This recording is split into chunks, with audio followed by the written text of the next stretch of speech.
¿Qué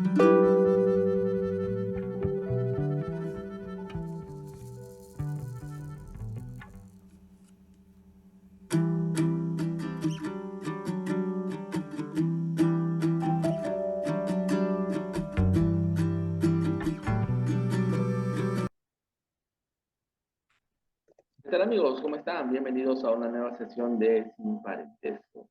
Bueno, en esta ocasión, bueno, como siempre, acá Wilmer Mejía Carrión y Carlos Mejía Cáceres, muchas gracias amigos que nos ven siempre, continuamente, y nosotros encantados de tener estas conversaciones, estas tertulias, compartir un poco ese deseo que tenemos de aprender, de ahondar en la historia, en la sociedad, en la cultura, ¿no? Y nuevamente tenemos la presencia de uno de nuestros grandes amigos de allá, del país, algo lejano de repente para nosotros, México, ¿no? Pero muy cercano, muy próximo en cuanto a sus culturas, sus tradiciones, a su sociedad.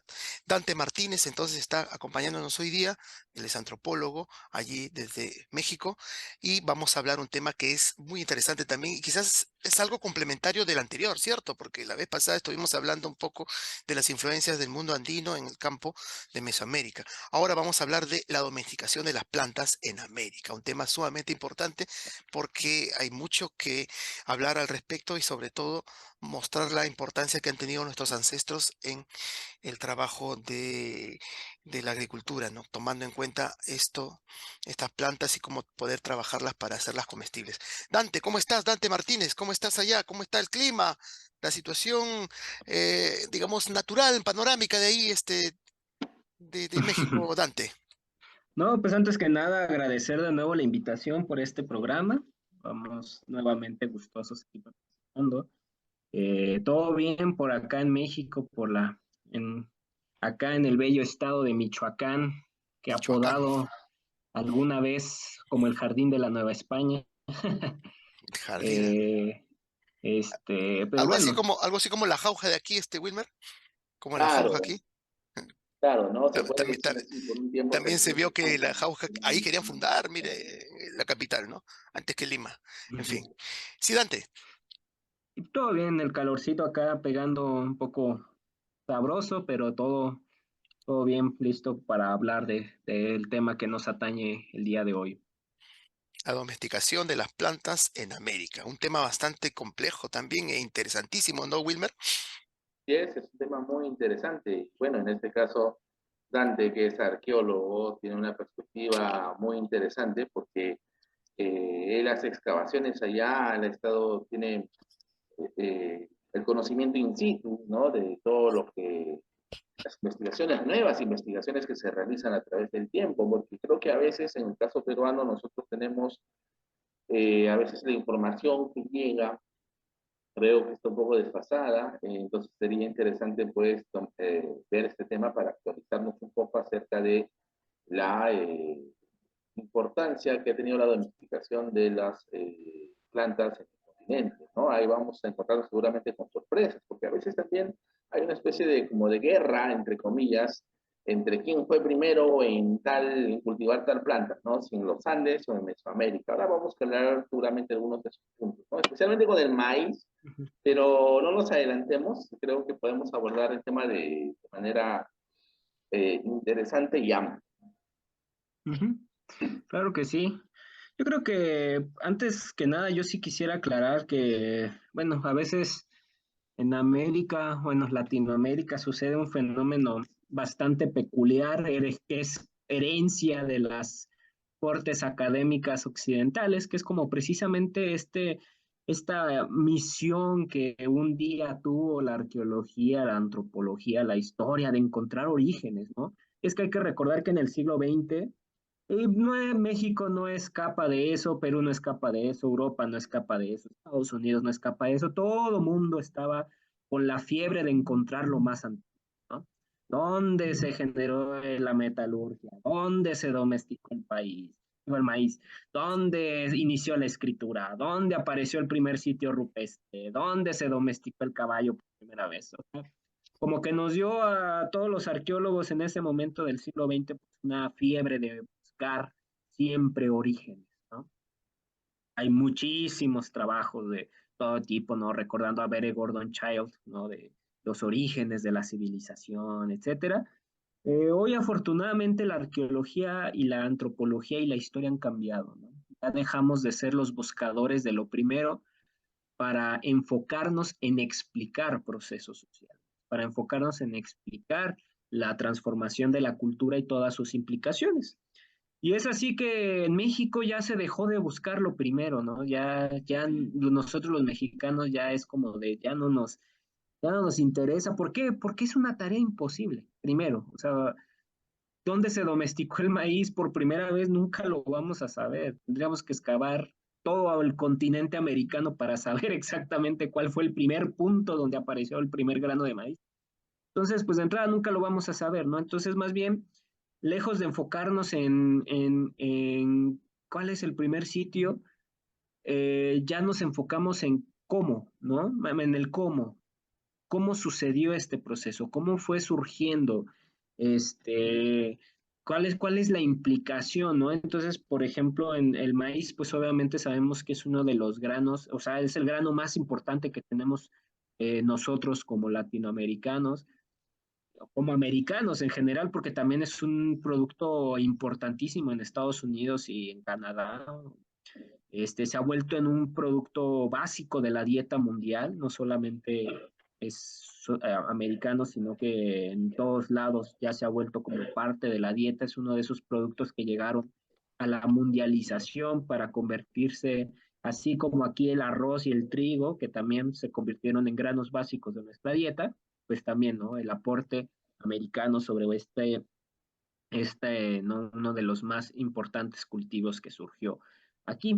Y bueno, aquí mi estimado Wilmer siempre me decía, es que en Perú hay como ese choque, ¿no? De si el maíz surgió primero en los Andes, y surgió primero en México, y surgió pues no sé dónde. Pues digo, al final de cuentas el maíz podría haber surgido donde sea, ¿no? Pero lo importante es entender el proceso y y lo importante es entender cómo se fue dando y cuáles son los avances que ha habido en materia, sobre todo para no quedarnos mucho en Richard McNish, porque lo que yo he visto, y no es exclusivo de Perú, mi estimado Wilmer, es exclusivo hasta de México, y es exclusivo hasta de como de muchos países donde de pronto se nos quedó mucho el discurso de Tehuacán. Eh, Richard McNish fue un arqueólogo estadounidense que precisamente con esa escuela de buscar los orígenes de las cosas, se aventuró en México para buscar precisamente el origen del maíz. Pero les voy a decir algo que muy pocos toman en cuenta. Muchos citan la obra de Richard McNish, pero sin comprender y sin entender los propósitos y los objetivos propios de McNish, ¿no? Es un texto básico que nosotros acá en la Escuela Nacional de Antropología e Historia, de donde yo soy egresado, leemos siempre desde los primeros semestres, ¿no? Precisamente el trabajo de Tehuacán. Por ahí tengo una copia de ese libro aquí en mi biblioteca personal, es un texto básico. Y lo importante de Richard McNish, bueno, estamos hablando de una expedición que llega en los años 60, llega en un momento del auge de precisamente de la búsqueda de los orígenes del hombre antiguo mexicano, sobre todo una escuela que vino a traer precisamente este arqueólogo eh, español que llegó a México, se me fue su nombre.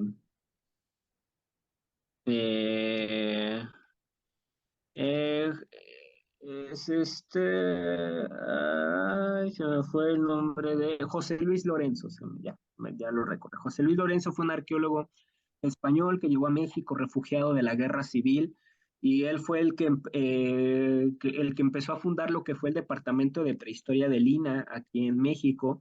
Y pues empezaron a llegar muchas investigaciones de todas partes, para tanto locales como extranjeras, para precisamente conocer los orígenes del hombre en México, el aporte a esta gran discusión que es una discusión continental, ¿no? Desde Canadá hasta Tierra del Fuego, es una discusión que a todos nos atañe, ¿no? ¿Cómo se pobló el continente americano?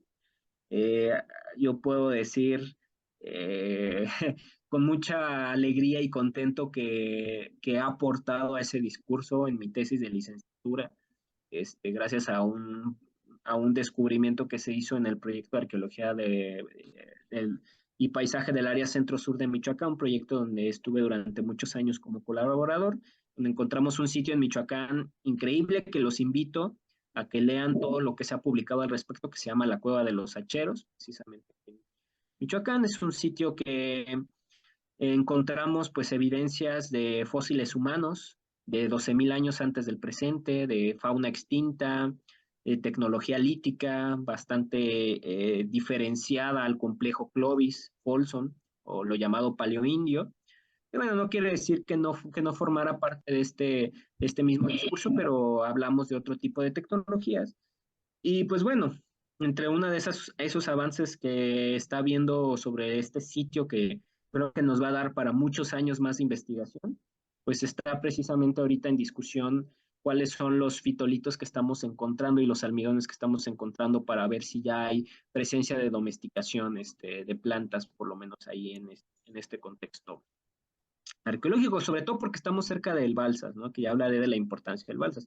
Pero regresando a Richard McNish, él vino a México con ese propósito, ¿no? De saber un poco más sobre la domesticación del maíz y que haya elegido a Tehuacán, porque hoy todos tenemos en la cabeza Tehuacán, ¿no? Así, Wilmer me pasó un artículo de Perú hablando de Tehuacán, pero o sea, lo vuelvo a lo mismo, es un discurso que repiten en todos lados, en Centroamérica, en Norteamérica, en Sudamérica, de no nos quitamos de la cabeza Tehuacán. Tehuacán realmente fue un descubrimiento casi por casualidad, ¿no? De Richard McNish. Realmente McNish estaba interesado en hacer investigaciones en otras áreas de México, pero ¿por qué llegó a Tehuacán? Porque Tehuacán es casi un desierto, es un matorral muy seco, ¿no? Imagínense allá los ciertos paisajes de Perú que he visto que son muy secos y que esos paisajes permiten la conservación precisamente de restos perecederos, ¿no? Por ejemplo, estos lugares donde encuentran esas momias fantásticas, estos lugares de Perú que me emocionan, ¿no? Donde aparecen hasta las canastas de fibras vegetales ahí todavía bien preservadas. Precisamente por eso McNish llegó a Tehuacán, porque para él era el lugar donde se reunían condiciones climatológicas idóneas para poder encontrar restos de maíces primigenios, ¿no? No fue porque desde un principio él dijera, ah, sí, yo siento que el origen del maíz está en Tehuacán. Nada que ver, él estuvo explorando muchos lados en México, pero hay muchas zonas, por ejemplo, el caso de Michoacán, que es muy húmedo, ¿no? Y para nuestros amigos que no son arqueólogos, pues la humedad no siempre es nuestra mejor aliada, porque la humedad, contextos muy húmedos, implican la proliferación de bacterias que aceleran el proceso de descomposición de la materia orgánica, ¿no? Entonces, por eso los desiertos son una maravilla, ¿no? Acá en México también en los desiertos mexicanos se encuentran cada cosa que uno dice impresionante, ¿no? Momias de guacamayas, casas que parece que las abandonaron ayer, pero tienen casi 1.000 años de antigüedad, cosas así impresionantes, porque los contextos secos, al haber poca lluvia y al haber poca proliferación de bacterias, pues no hay una descomposición acelerada de los compuestos orgánicos. Y es por eso que Magnesia eligió Tehuacán, ¿no? Y aún así, McNish estuvo excavando en varios abrigos de Tehuacán, estuvo excavando en el abrigo de las abejas, y fue que encuentra este famosísimo abrigo de Coxcatlán, que es donde encuentra precisamente estos restos de maíces primigenios. En ese momento estamos hablando de un contexto fechado para el año 6.000 antes del presente, 5.700 antes del presente, es decir, estamos en una época que acá en México nosotros conocemos como el arcaico. No sé en Perú cómo se le llama a ese periodo. La ¿Qué verdad fecha, es qué que... fecha me dices? ¿Mande? ¿Qué fechas, qué años más o Seis, menos? 6.000, ¿no? Hablamos, 6.000 años de antigüedad. Hablamos del 10.000 a la aparición de la cerámica, que acá en México es en el año 2.500 antes de Cristo, ¿no? Entonces hablamos de un periodo, El este, 10.000 creo que está encuadrado con la última glaciación también, ¿no? A Sí. partir de ahí, Pero acá sería el lítico, ¿ah? Lítico. el lítico le llaman, ¿no? Sí, que el ujú, lítico sería el paleolítico superior andino, ¿no? Algunos lo llaman así, ujú, porque el lítico es del 13.000 hasta el 8000, 7000, no, perdón, el lítico, a ver, que es el precerámico, porque el precerámico se divide en dos, lítico y arcaico, así. Ujú. El lítico es del 13.000 aproximadamente, hasta la aparición de la horticultura, que es 8.000, 7.000 antes de Cristo, y ahí viene el arcaico, que es del 8.000 a 7.000 antes de Cristo, hasta aproximadamente el 3.000, 2.900 antes de, no, perdón, digo más, hasta el 1.800 antes de Cristo, que ahí aparece la cerámica en el Perú, más o menos así de la cosa. Ajá. Es un parecido más o menos en el caso Paralelo, mexicano. paralelo. Ajá. Paralelo, nada más que acá en México pues ya le pusimos otros nombres, ¿no? Más influenciados por la escuela norteamericana, ¿no? Por Estados Unidos, que ya le cambió los nombres. Ya en Estados Unidos no hablan de paleolítico ni nada, sino que, por ejemplo, en el caso de nosotros, lo que llamamos el poblamiento temprano de México, que vendría siendo un aproximado del 20.000 a justamente el final del Younger Dryas, que es por ahí del 12.000 antes del presente, esta transición del Pleistoceno al Holoceno, le llamamos justamente el periodo paleoindio o tardiglaciar, ¿no? De poblamiento temprano. Y posteriormente, una vez que acaba el Younger Dryas, que es, vuelvo a decirlo, por ahí del 12.000 antes del presente, aparecen tres periodos que acá en México conocemos como los arcaicos: arcaico superior, arcaico medio y arcaico inferior, que cada uno pues tiene como sus propias características. Pues el arcaico superior, pues hablamos de estas sociedades de transición del Pleistoceno al Holoceno temprano. En el medio es donde vamos a tener principalmente el desarrollo de la agricultura y de las primeras sociedades de carácter tribal. Y en el inferior, bueno, en el ya el último, el arcaico tardío más bien, ya tenemos pues bueno el surgimiento de primeras formas de organización social de carácter cacical, ya aldeas, presencia de la domesticación de muchas plantas, etcétera, ¿no? Ya llegando a la aparición de la cerámica, que acá en el caso mexicano hablamos de un complejo que es el de Puerto Marqués, que justamente es como del 2000 antes de Cristo, 2500 antes de Cristo. Sé que en Perú y en los Andes, pues la aparición de la cerámica es mucho más temprana que en México, ¿no? Desde el Caral, ¿no? Me parece que desde el complejo El Caral ya aparece el uso de la cerámica, aunque es un tipo, no es cerámica cocida, pero por lo No, menos ya no, es Caral no hay cerámica. No, no, cerámica, a Caral todavía lo considera precerámico, de Wilmer, ¿no? cerámico, porque Precerámico Caral, aún, ¿Cerámico claro. todavía lo consideran? Ah, sí, sí, sí. La sí, porque arqueóloga Tenía tenía, Rucha entendido creo, ¿no? que sí había uso de la cerámica, pero de cerámica seca, o sea, no cerámica todavía cocida.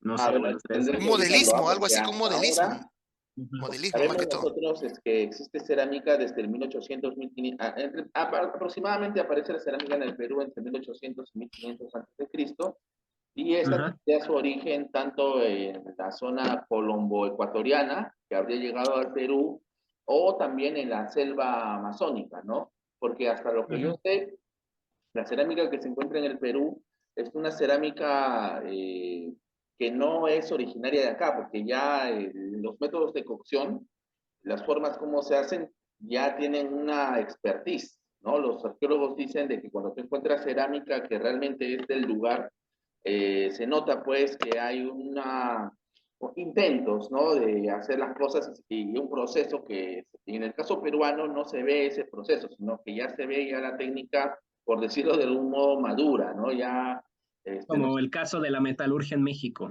Como está. lo que hablamos la semana pasada, como el que porque la hablamos la metalurgia. semana pasada. Entonces, en ese caso, los peruanos no podemos decir, a menos hasta lo que yo entiendo, que la cerámica tiene origen peruano. Ahora, lo de Caral, sí, lo que me dices es nuevo, ¿ah? Yo tendría que averiguar, porque hasta lo que yo entiendo en Caral, lo que sí ha habido son, por ejemplo, cuencos de calabaza, ¿no? Se secar la eh, cáscara de las calabazas y eso se usaba como cuenco, ¿no? Pero cerámica Ujú, como tal, hasta lo que yo sé, no hay.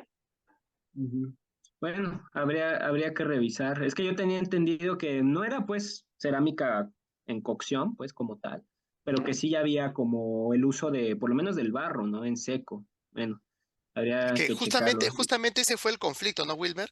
Por el cual al arqueólogo Rucha no le dieron la credibilidad de una nueva ciudad tan antigua.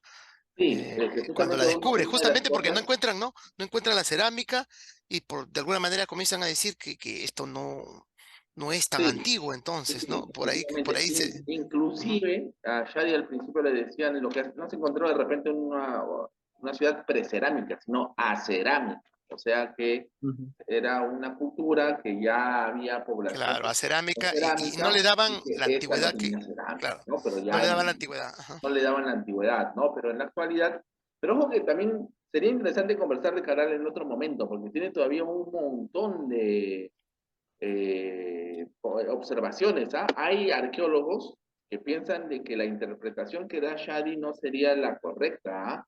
Y la interpretación de Shadi es la que ha calado en el Ministerio de Cultura y a través de este se ha dado a conocer al mundo. Pero no, hay una serie de problemáticas, porque, por ejemplo, una de las cosas es la antigüedad, ¿no? Algunos sugieren de que Shadi ha dado la antigüedad de 2900 como un poco especulativa, ¿no? Cuando en realidad los restos más antiguos fechados por radiocarbono son de 2700 aproximadamente, ¿no? Y Shadi al parecer le habría aumentado unos 200 años más simplemente a partir de ciertas especulaciones. Pero bueno, esas son cosas que podríamos hablar en Mira, otro En momento. otro programa es Sí, interesante esos detalles. Ajá.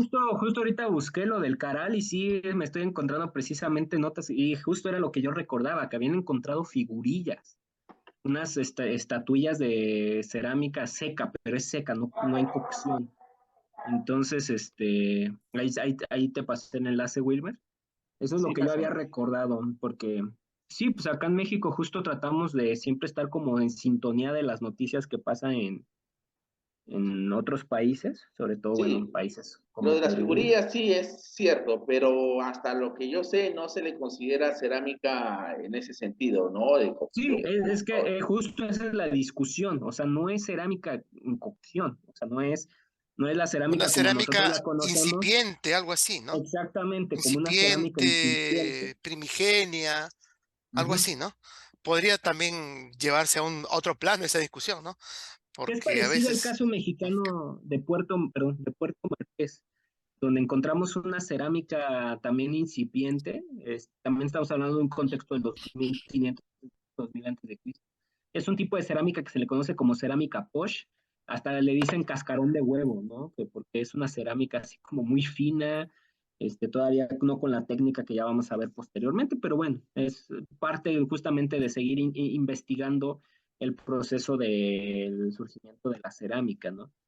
Y regresando justamente pues al maíz, pues sí, tenemos Coscatlán, que es un abrigo que ahí encontró Richard Maynich, que se volvió muy famoso porque pues era el único que había en su época, ¿no? Y como que de repente se volvió como un discurso casi oficial de que, pues sí, Tehuacán es la cuna del maíz, ¿no? Hasta la fecha lo siguen diciendo, ¿no? Tehuacán es la cuna del una maíz. aclaración, Dante, si me Ujú, permite, por favor.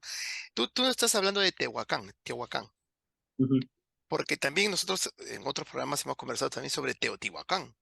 Ajá, Teotihuacán es otra cosa. Es otro Teotihuacán detalle. Va, ahí para nuestros amigos, para aclarar, porque ahí se habla de, creo que una ciudad, ¿no?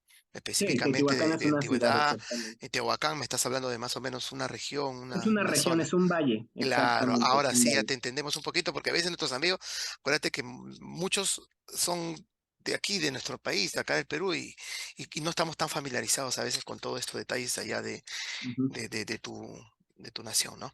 Así Sí, es, bueno, sí, sí, ese detalle Tehuacán nomás. Ujú. es una región que se encuentra en el estado de Puebla, por si alguien lo quiere buscar ahí. Aquí en México es altiplano central, está al centro de México, imagínense, aunque México tiene como una formita así bien chistosa, así alargadita como banana, está ahí en medio, ¿no? Está más o menos Tehuacán. Y Ken Flannery lo dijo, nomás que como que de repente acá todo el mundo tenemos, yo creo que a ustedes les ha pasado como investigadores, y me ha pasado que de repente decimos una cosa y la gente entiende completamente otra, ¿no? Lo interpreta completamente diferente y Richard McNish, o sea, nunca afirmó que Tehuacán fuera el origen del maíz. Él dijo, bueno, aquí en Tehuacán estamos encontrando respuestas a qué es lo que debemos buscar en otras regiones de México, ¿no? En este caso encontró pues estos restos de maíz incipientes que apenas si tenían unos granos desarrollados y todo eso. Y más bien para McNish, esos maíces eran la prueba de qué era lo que se tenía que buscar. pero todo el mundo como que no le entendió qué dijo y dijeron, ah, sí, Tehuacán es la cuna del maíz, ¿no? Y pues ahí se le quedó, ¿no? Este, lo interesante es que desde ahí, bueno, y desde tiempo atrás, ya se había planteado la posibilidad de que el maíz tuviera su origen en una planta mexicana, que es precisamente el teocintle. Y es ahí donde precisamente, digamos, que se desvirtúa ese discurso o digamos que se hipotetiza de su origen, pues, llamémosle mexicano, bueno, ya es territorio mexicano, porque esta planta del teocintle, pues sí, es una planta muy exclusiva de ciertas zonas del país mexicano. Y por eso mismo también allá en Sudamérica decían, pues bueno, puede que sí sea cierto, ¿no? Que sí el maíz se haya domesticado en lo que hoy es México, porque pues, acá no tenemos ese tipo de plantas, ¿no? Pero bueno, en ese momento todavía era una hipótesis nada más, ¿no? No estaba como 100% confirmado de que realmente del teocintle se hubiera desarrollado el maíz. No sé si conocen el teocintle, es una plantita verde, es una jainita así chiquitita, como de este tamaño, se nos ocurre, tiene unos granitos que son incomestibles. De hecho, el teocintle es incomestible, no se puede comer con nada. Pero, pues decían, es que la estructura orgánica, etcétera, o sea, estos postulados no solamente lo decían arqueólogos, antropólogos o historiadores, sino que también lo decían ingenieros agrónomos, lo decían biólogos, decían, no, es que la estructura es parecida y sea como que el maíz parece un pariente lejano del teocintle y bla, bla, bla. Bueno, se hizo toda una discusión. Posteriormente siguieron habiendo varios avances, varios trabajos. Uno de ellos, el de Kent Flannery, otro investigador estadounidense que estuvo trabajando muchos años en México, y él investiga precisamente Oaxaca, y allí encuentra el abrigo de Huilana Kitz, que es otro abrigo que vi que citaban mucho ahí en el artículo que me pasó Wilmer, y que Ken Flannery también vuelve a encontrar vestigios, ¿no? De maíz primigenio, al parecer un poquito más antiguo que el de Coxcatlán, y pues obviamente, bueno, quién sabe por qué el de Flannery no tuvo tanta repercusión como el que en su momento tuvo el de McNish, pero también estamos hablando de trabajos 70s, 80s, ¿no? No estamos hablando de décadas recientes. Y había encontrado, de hecho, Wilana Kids es un abrigo que hasta la fecha se sigue trabajando, ¿no? Ya se han encontrado un montón de cosas muy interesantes. También lo interesante de Wilana Kids es que apareció vestigios de la domesticación de otro tipo de plantas, como lo es precisamente la calabaza, el frijol, el chile. Entonces, pues ya estábamos hablando por ahí de un abrigo bastante, bastante espectacular. Yo creo que bueno, continuando un poco con lo que estábamos hablando de Kent Flannery y el abrigo de Huilana Kitz en Oaxaca, pues se encuentran pues estos ejemplares también de maíz domesticado.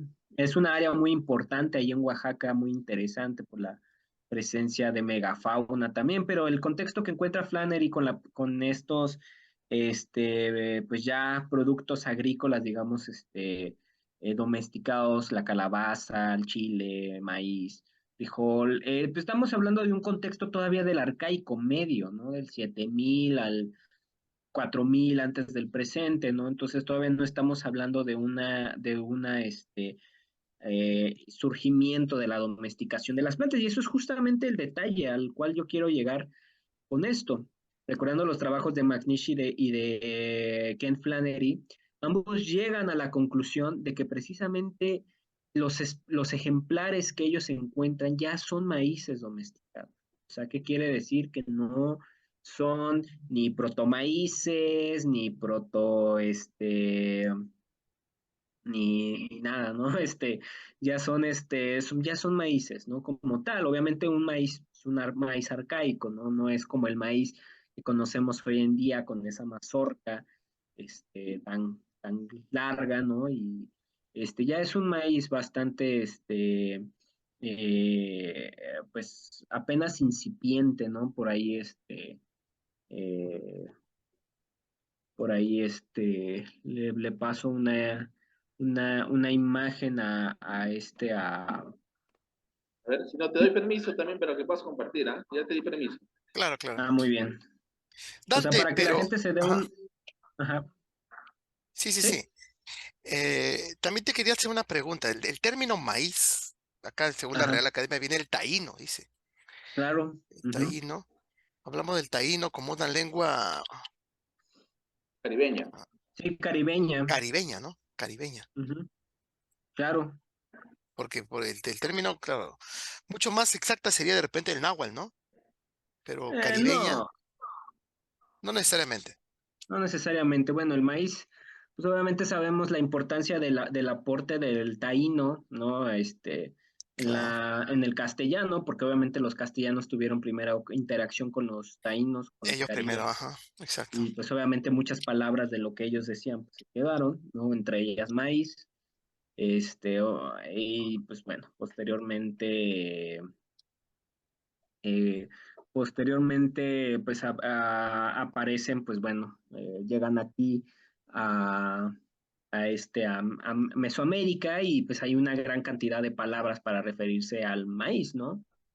En el caso del náhuatl, pues es Centli, en el caso del purépecha, del Imperio Tarasco, pues es Tiriapu, Ah, entonces, Huatziri también, dependiendo la mazorca o maíz o elote. Entonces, pues bueno, hay que recordar que también pues en el grado de maduración del maíz precisamente pues está en si es un elote, ¿no? Cuando es tierno, si es ya propiamente un maíz como para ya duro para hacer tortillas, para hacer arepas, para hacer pues bueno, ya todos estos productos acá derivados. en el quechua le llamaban Sara, ¿no? Sara, Wilmer. Sara es el Sí, así nombre es. que se le daba acá en el quechua al maíz. ajá. Mira Claro. qué interesante. Ujú. Es lo que les digo, bueno, este, y pues bueno, tenemos pues justamente lo que les quería enseñar era precisamente, pues más o menos para que se den una idea de qué era lo que McNish y Kent Flannery habían encontrado, pues encontraron esto, ¿no? O sea, como estos maíces todo primigenios, pequeñitos, con unos cuantos granos. Obviamente lo que nosotros ya tenemos hoy en día, pues es esto, y una amplísima variedad de tipos de maíces, ¿no? Tanto en México como en el Perú. Lo que ellos Ah, encontraron era algo parecido a esto, pero justamente llegaron a la conclusión de que eran maíces ya domesticados, o sea, ya eran propiamente maíces, ¿no? No un antecedente, no algo primigenio, y volvemos a lo mismo, ¿no? Seguía apuntando a que probablemente su ancestro fuera el Teocintle, ¿no? Es esto, es En el una país de varita, Tehuacán. Teocintle. ujú, es una varita chiquitita que crece en estado salvaje silvestre, verde, tiene eh, granitos, pero estos granitos son Algo así como una incomestibles. mazorca, pero bien fina, ¿no? Ajá, finititita, así Finita, chiquitita. finita. Es una mazorca Una de todos modos. hierba. Ajá, es casi una hierba. Y de hecho esos granos son durísimos, son incomestibles, o sea, no los puedes comer. Entonces, pues había una discusión amplísima respecto al tema, porque precisamente decían, bueno, es que si una planta, si esta planta es incomestible, estos granos están tan duros como una piedra, o sea, como del tiocintle, surgió el maíz, ¿no? ¿Cómo es que a alguien se le apeteció comer eso y decir, esto se ve bueno, ¿no? Entonces, pues había una discusión pues amplísima que se extendió décadas y décadas y décadas, ¿no? Porque ese es Este, el vestigio natural, que tú me dices, ujú. el teocincle, ¿no? Es el natural. Sí, o sea, Pero es la planta lo silvestre, demás, claro, el silvestre, pero lo demás ya es una adaptación que el hombre lo ha hecho, claro, ¿no? Adaptación. ¿Y cómo eran las técnicas que usaban para esta adaptación? Porque eso también es un poquito interesante de precisarlo. Obviamente que eran de una ingeniería genética, podríamos llamarla así, empírica, ¿no? Totalmente claro, empírica, porque muy práctica, a una botánica, sí, quizás de bastante. hecho, de hecho, para que nunca más vuelvan a menospreciar a América, los europeos, la Claro, domesticación claro. del maíz es una cosa de ingenio Ingenio humano humano, pues, ajá. impresionante, ¿no? Es la tecnología. Yo muchas veces, desafortunadamente, vuelvo a lo mismo, los discursos occidentales, los discursos eurocentristas, de repente dicen, es que la rueda y que no sé qué, y que las carretas. Hijo, o sea, lo del maíz nos habla de una capacidad humana, una capacidad intelectual impresionante, ¿no? Porque, Claro. ¿cómo pasas de una cosita así, de este tamaño? Porque este tamaño es el teocincle, de Allá, una granos cosa pequeña. incomestibles a lo A que toda la tenemos hoy en mazorca que día, tenemos ahora y a lo que que la tenemos compramos hoy en en todo día. momento, ¿no? Parte fundamental de Sin, nuestra dieta en toda América, me parece. sí, Claro, claro, sí, sí, sí, sí. sin lo que hacen hoy en día laboratorios como Monsanto, ¿no? Sin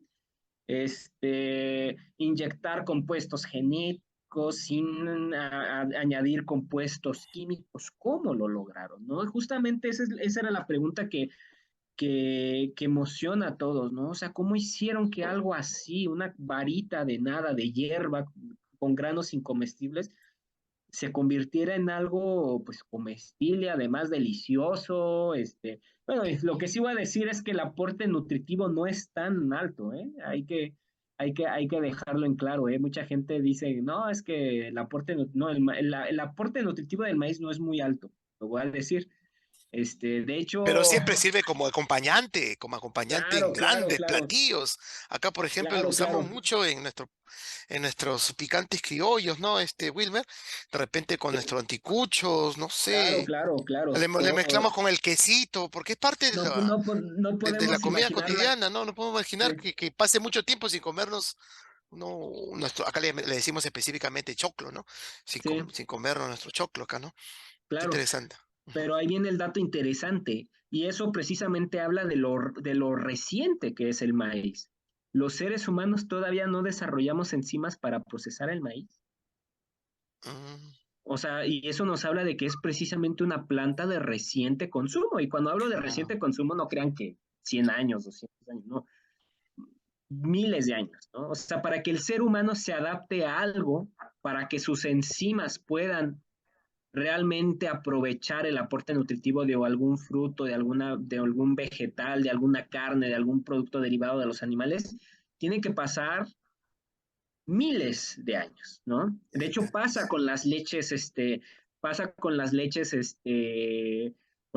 de los animales, ¿no? La leche de vaca, la leche de cabra, que todavía el ser humano no desarrolla enzimas para procesar las leches y por eso hay tanto intolerante a la lactosa y por eso hay muchos problemas derivados del consumo de leche. Lo mismo pasa con el maíz. De hecho, voy a poner un ejemplo, perdonen la vulgaridad, pero es el mejor ejemplo que se me ocurre.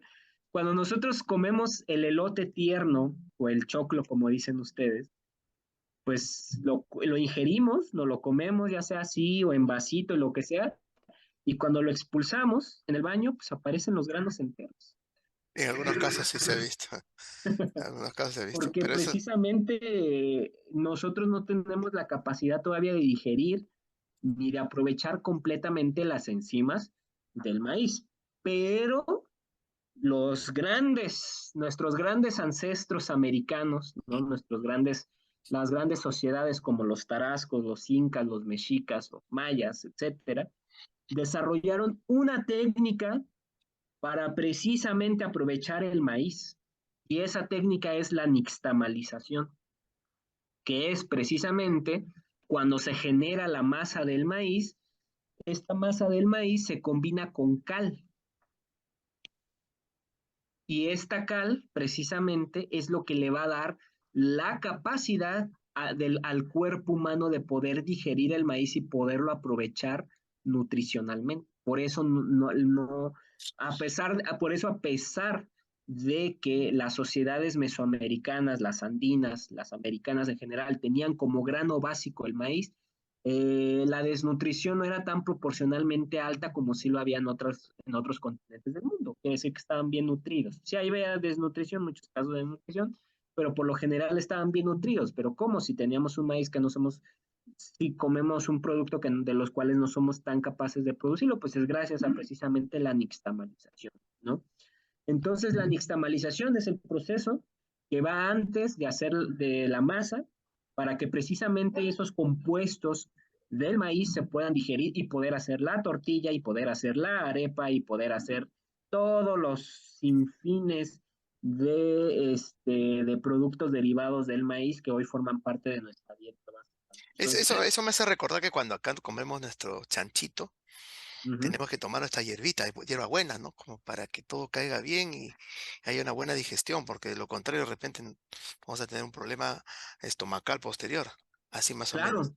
Ujú. Así, algo así. Qué interesante, porque Es, todo esto es producto de la observación y la ujú. ciencia se basa en ese primer paso, que es la observación. Estos señores, estos Y hombres yo particularmente ancestrales han creo, estado observando mucho tiempo todo esto para sacar conclusiones y Claro, poder optar por lo mejor. Mira, esto ya es ciencia, es eso ciencia, ya ¿no? es ciencia. Ajá. me dijiste de la mejor manera, esto ya es ciencia avanzada, y es Claro. observación, Ujú. es entender cómo un Ese, pues, compuesto me experimentarlo, sirve, claro. Ujú. me ayuda a digerir, o sea, esto es ciencia, ¿no? Esto Vuelvo es a Claro, eso es ciencia. ciencia en realidad. Claro, claro, claro. no hay que menospreciar a Para nuestros nada, para pueblos nada, para nada, americanos. Solamente para algo, nada. Ajá, ¿ibas a decir algo, Wilmer? sí, sí, solamente algo que me gustaría acotar es que justamente a veces no se entiende adecuadamente cómo es que las sociedades humanas en América han podido desarrollar ciertas cosas. Sí, No sé si se escucha adecuadamente. Un se poquito tu escucha audio está como un poquito raro, con un ajá, eco ahí. exacto, como un eco que Ajá. rebota. Solamente para arreglar esto y dejar la idea clara, es que en América han habido gente que realmente se ha dedicado a la ciencia como tal, a partir de la observación empírica, y ha logrado dominar su territorio, ha logrado dominar la domesticación de plantas, pero todo a base de observación. No, porque Claro, hay gente claro. que piensa que todo viene de la nada, ¿no? Como si fuera algo mágico, como que los pueblos americanos estaban conectados con algo especial, así, algo tipo New Age. No, en realidad todo viene desde la observación empírica. Claro, y más que todo por ahí está también la cosmovisión americana, ¿no? Una cosmovisión que une a todos los pueblos, me parece, con ese respeto hacia la naturaleza, ¿no? Esa divinidad, Claro, encontrándola en todos los seres que rodean. Por ahí está también esa valoración, ¿no? Al ver que de ella podemos extraer muchas cosas con la observación, con el entendimiento y con la experimentación. Quería claro. preguntarte algo también, Dante. ¿Qué hay Ujú, de los vestigios, por ejemplo, literarios? Porque hay un libro muy interesante que se habla de, y se le dice que es la Biblia de los mayas, el Popol Vuh, ¿no? Y habla ujú, algo relacionado con los famosos hombres de maíz, ¿no? ujú. Y como que Sí, hay cosas ahí interesantes porque habla un proceso evolutivo también de la humanidad. Algo parecido también a la cuestión mitológica griega, ¿no? Que habla también de los hombres de oro, en fin, ¿no? De madera, inclusive. ¿Qué hay al respecto sobre esto, este vestigio literario que, claro, tiene que ver mucho con las creencias, con los mitos o con las leyendas, pero de todos modos sigue siendo un vestigio, ¿no? A tomar en ujú. cuenta. Ujú. No, claro, el maíz pues se volvió parte importante de la cosmovisión también de los pueblos americanos, ¿no? No solamente aquí, sino también allá en los Andes y todo el norte de Sudamérica. Y pues bueno, el Popol Vuh es un relato interesante porque precisamente habla de la creación del ser humano a partir de la masa Exacto, del maíz, ¿no? exacto.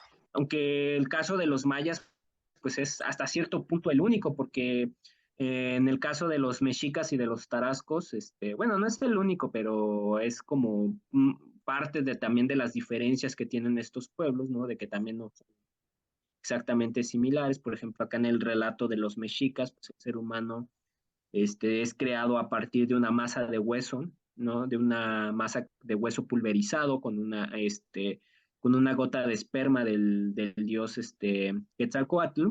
En el caso de los tarascos, el ser humano es creado de una ceniza, con una gota de sangre del dios Curitacaeri. Entonces, pues hay distintos mitos, pero lo que es interesante, pues es que siempre hacen referencia a pelotillas de masa, ¿no? Tanto puede ser de maíz, de ceniza, hueso pulverizado, etcétera.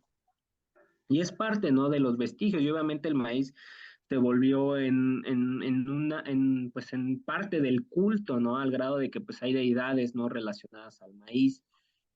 En el caso, por ejemplo, de los tarascos, pues, está precisamente la diosa de la fertilidad, Sharatanga. En el caso de los mexicas también están sus deidades. Y pues, seguramente allá en los Andes, ¿no? También seguramente estarán las deidades del maíz.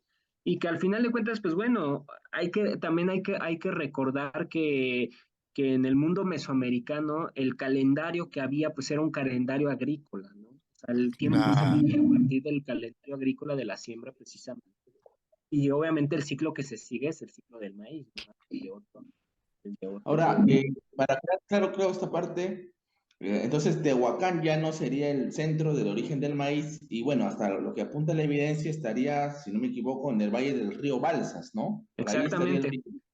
Ahí es a donde vamos a llegar. Y es que justamente después del trabajo de Huilana Kitts, hagan de cuenta que Huilana Kitts está en Oaxaca, en el sur de México, ya casi pegado a Centroamérica. Y de repente, pues se empezó a ver trabajos, pero ya no arqueológicos, ni históricos, ni antropológicos, sino de genética, de plantas, de ingenieros agrónomos, de biólogos, que compararon pues sí, la composición genética del maíz, del ADN, y lo compararon con el simple, y descubrieron que efectivamente el maíz es un subproducto del tiocintle, ¿no? Entonces ya eso lo pudieron conformar precisamente a través de la recreación de secuencias genéticas. Y hay un trabajo muy importante de un ingeniero agrónomo. Bueno, aparecieron varios entusiastas en el tema, como Cholocotzi, biólogo mexicano importantísimo que estuvo justamente estudiando la composición genética del maíz y su relación con el quesintle. Apareció otro ingeniero agrónomo que se llama Miranda Colín, mexicano, y él hizo un aporte bien interesante, porque se dio cuenta que la composición genética del tiocintle tampoco es la misma dependiendo la región. Es decir, el tiocintle que crece en Oaxaca no es el mismo tiocintle que crece en Michoacán o que crece en el norte de México, sino que cada uno también tiene como sus diferencias genéticas. Y curiosamente, el del maíz, que fue el aporte que hizo este ingeniero agrónomo mexicano y también hasta cierto punto lo apoyaron otros, el biólogo Pablo Barrera y también Hernández Xolocotzi.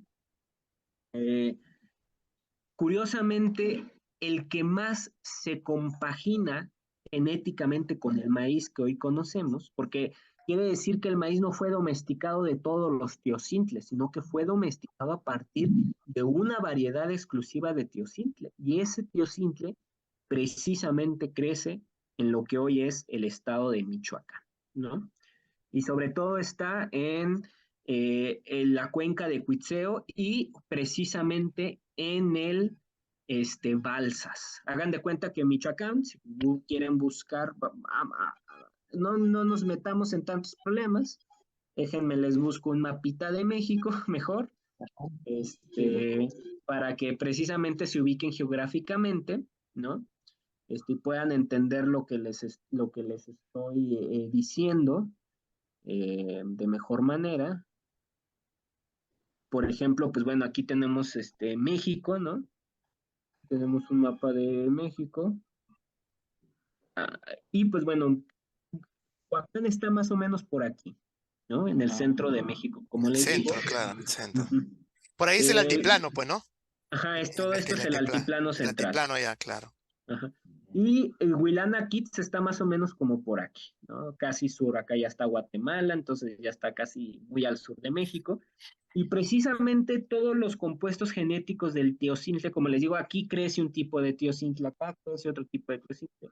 Pero el tiocintle, del cual probablemente deriva el maíz, crece en esta zona, en lo que es el occidente pacífico de México. Es el estado de Michoacán, yo me encuentro aquí, muy cercano a la ciudad de Morelia. Y justamente aquí, entre estos estados de Guerrero y Michoacán, aquí va el río Balsas, ¿no? Mm. De hecho, este río sirve Tiene para su dirigir, frontera natural entre los ajá, estados. Ajá. entre estos estados tenemos esta frontera natural. A ver si hay un mapa de los ríos para que lo puedan ver. Creo que no se ve ningún mapa de los ríos. Ah, bueno, aquí sí se ve, mira. Aquí se ve un mapa de los ríos. Aquí se puede ver el río Balsas. Es un río bastante impresionante, ¿no? Divide los estados de Michoacán y Guerrero. Aquí pueden ver precisamente lo que es ese río, muy grande, ¿no? Y pues bueno, este río es una cuenca hidrológica muy importante, ¿no? En México, ¿no? Porque aparte es justamente por este río se hipotetiza que también entró la metalurgia a México, por este río Balsas, porque este río desemboca al mar, ¿no? Es un río que desemboca en el mar, nace en el altiplano central, pero justamente ese río se extiende hasta Tlaxcala y pasa cerca del valle de Tehuacán, pero y va a morir, más bien nace en esa zona, en toda la zona de Tlaxcala y de Puebla, y recorre todo el altiplano central y muere pues en el mar, en el Océano Pacífico, en la división del estado de Michoacán y de Guerrero. Entonces hubo una expedición arqueológica de otra expedición estadounidense de Dolores Piperno y de Anthony Ranier. Dolores Piperno, investigadora del Smithsonian, que precisamente retomando el planteamiento de Ken Flannery, retomando el planteamiento de Richard McNish y retomando los planteamientos que ya habían hecho estos ingenieros agrónomos mexicanos y los biólogos mexicanos, dijeron, ok, vamos al balsa, ¿no? Si la evidencia genética apunta que es en esta región donde probablemente se pudo haber domesticado el maíz, pues vamos al balsas, ¿no? Y estuvieron haciendo recorridos tanto en Michoacán como del lado de Guerrero, porque es un río que divide dos estados. Estaban tanto de uno como del otro lado. Pero justamente es en el lado de Guerrero donde encuentran un abrigo que se llama Xihuatoxtla, ¿no? Y en Xihuatoxtla, ahí precisamente encontraron piedras de molienda fechadas en el año en el año 8900 antes del presente. 8900. En antes de Cristo, ¿cuánto sería? Antes de Cristo, 6.000 pues años, más o sí, menos. como de 6000 antes de Cristo, 6.000 ¿no? antes de 7000 Cristo. antes de Cristo, más o menos. 6900, ¿no? No, 8009, sí, 7000 antes de Cristo, casi prácticamente. Claro. Ajá, 7000 años. No, lo digo porque nuestros amigos que nos escuchan a veces, y me ha pasado, cuando dices antes del Sí, presente, te preguntan, sí, ah, se antes de Cristo. confunden. Claro, Ajá, podemos antes de Cristo. decir de antigüedad y eso involucra después de Cristo también. Y podemos decir nosotros antes de Cristo. Claro. De Claro. repente más específico hacemos así, ¿no? Diciendo antes de Cristo y Sí, nos es una ubicamos medida más. como más universal, ¿no? Que Más más la nos gente. ubicamos. Ajá. Nos ubicamos más rápido ahí. Ese es el detalle porque Claro, estamos pero más en este caso, acostumbrados a eso. si Ajá. decimos 8900 antes del presente, o sea, Ujú. 2000 o 2000 de recorrido hasta el nacimiento Claro. de Cristo, O de más, antigüedad también podemos decir, de antigüedad. Entonces, ¿no? 6000, en este caso se toma en cuenta los 6900, 2000 después de Cristo. Sí. Se toma en cuenta los claro. años 2000 y va restando en todo caso. Entonces Ujú. estamos hablando de 6900 antes de Cristo. Antes de Cristo ya. Antes de Cristo, sí. Ya ese es otro. Ya. Y ahí encontraron pues estas piedras de molienda que ya estaban siendo utilizadas para precisamente moler granos de maíz. Y Moler granos de maíz ya, porque está el maíz, pues. Ya nuevamente está. ya está domesticado. O sea, entonces, Me hace recordar eso, discúlpame Dante, las ajá, piedras de molienda, acá le llaman batán, creo, ¿no? Esas ujú, piedritas para que podamos, porque hasta ahora yo veo, cuando he tenido la oportunidad de viajar, que todavía se sigue haciendo ese procedimiento tradicional de moler maíz, utilizando las piedras con el batán ahí. Mi claro, abuelita, mis abuelas creo que me mostraron eso. claro. Qué interesante que todavía se siga utilizando ese tipo Esa tecnología de una tecnología tantos. pues tan antigua. Estamos hablando, esto ya es sorprendente, ¿ah? Porque Uy, y esa Era- comida hecha con esa técnica es la que mejor sabe, ¿eh? mucho mejor que estar Sí, licuándola. No, sí, mucho mejor que la licuadora, ¿no? Acá en México todavía se usa el molcajete y para moler, para hacer salsas, por ejemplo. Es una delicia comer una salsa, hecha en molcajete tradicional, así con el mortero. No, es una delicia. Sabe muy diferente así, solamente la licuadora o algo del estilo. Pero sí, esas piedras de molienda se les hizo estudio de almidones, precisamente de qué compuestos tenía ahí presentes y pues resulta que ya había maíz, pero ya maíz domesticado. Entonces, ¿qué quiere decir? Que es todavía muchísimo más antiguo el proceso de domesticación del maíz, de lo que creemos, ¿no? Claro, es más antiguo. O sea, que todavía podemos decir nosotros que están en estudios. Todavía no Sí, hay nada concluyente. Todavía falta mucho todavía para que sea algo concluyente, inclusive. exactamente. Porque no hay algo que está dedicándose directamente a esa investigación en la Y ahí actualidad. sí, haciéndome un poquito comercial, pues justamente de ahí derivó el interés cuando apareció la cueva de los Hacheros aquí en Michoacán, ¿no? En Turicato, que es una población muy cercana al Balsas, de hecho forma parte del delta del Balsas. Y inmediatamente cuando, pues bueno, el doctor José Luis Punzo, que es el que dirige el proyecto Papaxum, donde apareció el sitio de Cueva de los Hacheros, pues inmediatamente cuando notificó la aparición de Cueva de los Hacheros y un contexto que fechamos en carbono 14 en el año 12.000 antes del presente, sería el famoso 10.000 antes de Cristo, ¿no? 10.000 antes de Eh, Cristo.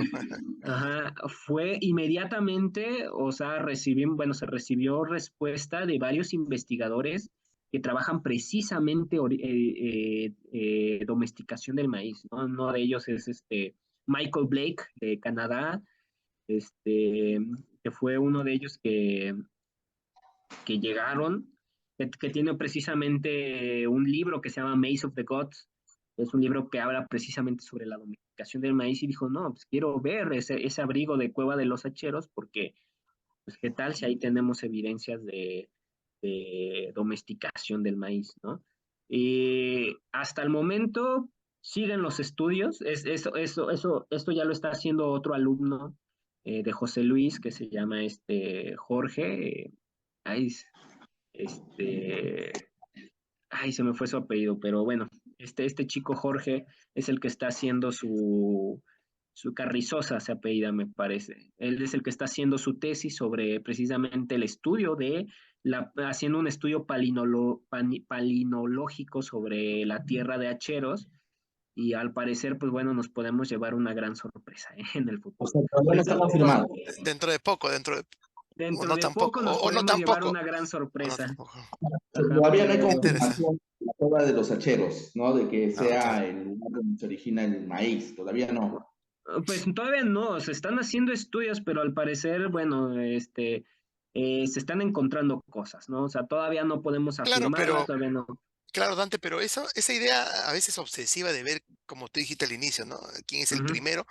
Es una apreciación bastante comercial, ¿no? Una Sí, claro. apreciación industrial, europea, ¿no? Porque en Ajá, ese camino, en ese avance que se está buscando ese detalle o esa idea de dónde se origina, también encontramos más cosas interesantes que nos pueden claro. nutrir y generar más expectativa con respecto pues, a Sí, este enorme descubrimiento. Y no tanto verlo que exactamente dónde se originó, en qué momento, en qué lugar preciso, ¿no? Que en el Claro, camino se va a ahora, lograr, ¿no? Se va a lograr en el camino encontrar sí, definitivamente. más bien, algo que me gustaría, no sé, conversarlo justamente es que, bueno, leyendo un poco los artículos que hay sobre el origen del maíz en los Andes, hay investigadores que dicen que acá hay tres tipos de maíz que de ahí derivarían todos los demás clases de maíz que existen en el Perú, pero que estos no necesariamente están relacionados directamente con el maíz mexicano, ¿no? Y por eso es que de ujú, ahí es que ellos suponen de que ha habido otro foco sí, de un origen foco del maíz. multirregional. Efectivamente. Y el Perú, desde ese punto de vista, sería un núcleo secundario del origen del maíz. O sea, Claro, Ujú. claro. Y este, eso nos lleva también a lo que hablamos la vez pasada, que ha habido una intercomunicación bastante fuerte en esos años. Nos lleva a eso, pues, Ujú. claro, porque si lo pero trajeron justamente, desde el origen hasta aquí y acá tomó otro rumbo, otro camino, fue pues en los tiempos bastante ajá, antiguos. Ajá. ¿cómo lo Exactamente. ves? Ujú. ¿Es cierto eso? O sea, que Perú probablemente sería un origen secundario del maíz. O sea, sabemos que el maíz es mexicano, creo que eso ya está comprobado, pero habría llegado un maíz que semi-domesticado a los Andes y en los Andes se habría ya domesticado de otra manera. Se aclimató y se vio por Exactamente. otra vertiente. Ajá. Volvemos a lo mismo. Estamos hablando de que el maíz es una, desde su aparición empezó a diversificarse. Aquí en México existen 64 variedades de maíz. No sé en Perú cuántos existan, pero aquí en México existen 64 tipos diferentes de maíz.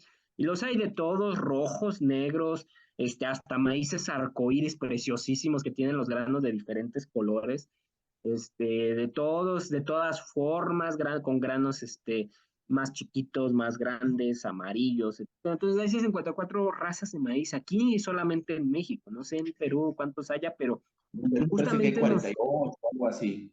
y Por justamente ahí. nos habla de que es una planta, primero es una planta con una capacidad impresionante de adaptación a cualquier entorno, ¿no? O sea, crece en cualquier lado. Yo la he visto que crece hasta en edificios históricos, así de repente vas a una iglesia y ahí hay un maíz pegado en la torre, ¿no? Entonces, Tus macetitas, acá ujú, acostumbramos como acá en nuestra ciudad de Lima no tenemos ujú. tantas zonas verdes, se están perdiendo, pero la gente, su macetita y ahí crece, rapidísimo nomás crece Sí, con un sí, poquito de tierrita, la macetita. es una planta muy adaptable, probablemente pues precisamente sea un remanente del tiocintle, ¿no? Bueno, que el tiocintle curiosamente es una planta más delicada que el maíz, o sea, porque el teocintle no crece en cualquier parte, sobre todo llega a crecer mucho a orillas de ríos, por eso el Balsas se vuelve en una zona muy importante, a orillas del lago también, por eso la cuenca de Cuchí se vuelve Claro. una zona importante, ¿no? Pero el maíz, o sea, adquirió una capacidad impresionante de adaptarse a cualquier cosa, al desierto, al frío, a la humedad, a la sequía, etcétera, ¿no? Es una planta muy adaptable.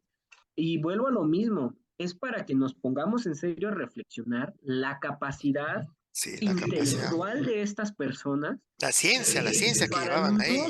solamente generar un producto comestible de un producto que no era comestible, sino que para que este producto lo adaptaran a cualquier lado, a la altura, al nivel del mar, o sea, todo.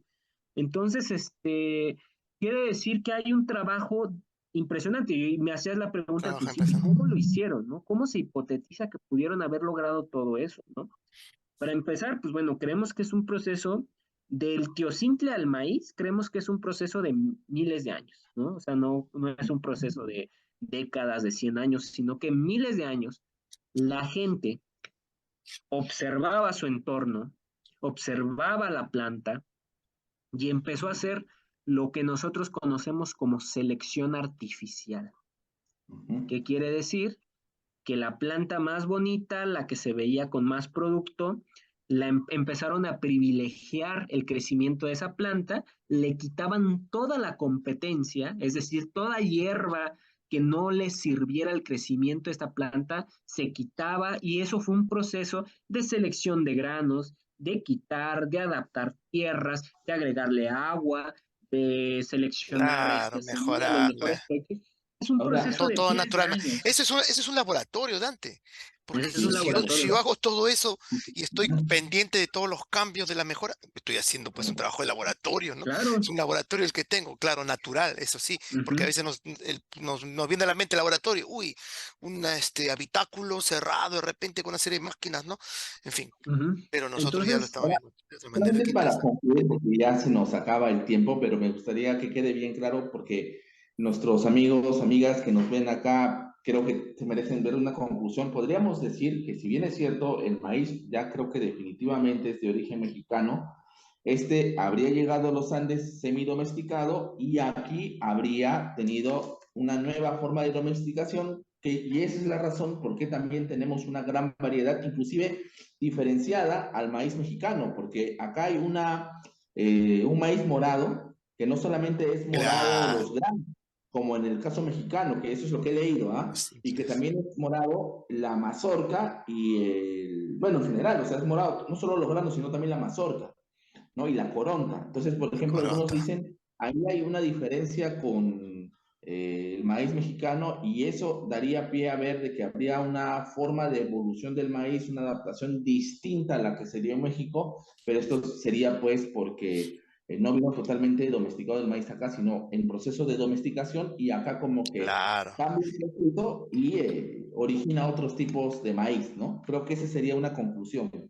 Sí, sí, ujú, sí. Ahí está la chichita que viene después del maíz morado, acá tan claro. popular en nuestro Lo, Es un poco paladar similar, ¿no? cotidiano. lo que muy probablemente estamos viendo, y volvemos al caso de Guilanakits. O sea, estamos recibiendo un maíz primitivo en Guilanakits, casi en Centroamérica.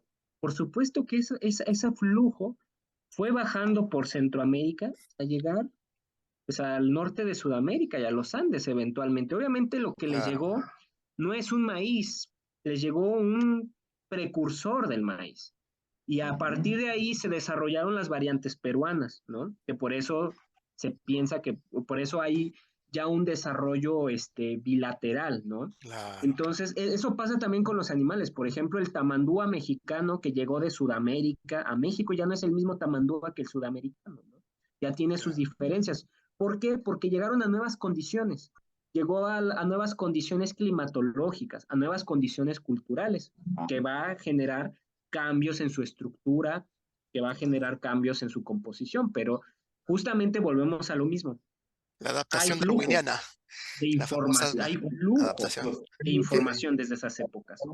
Realmente Ya, esclarecedor, Dante. Muchísimas gracias muchas por gracias, Dante. participar. Ya se nos acaba el tiempo, estamos así ya Algo con el reducidos. tiempo. Así es. Bueno, de verdad, amigos, esperamos tenerte en otro momento, Dante, para seguir conversando. Y bueno, ya nos despediríamos, así que será para una Para nueva sesión. una próxima sesión. Muchas gracias, Dante, y muchos saludos a ti y a todos tus grandes amigos que allá también están en ese proceso de investigación. Muchas gracias también a los No, amigos muchas presentes. gracias a ustedes. Hasta luego.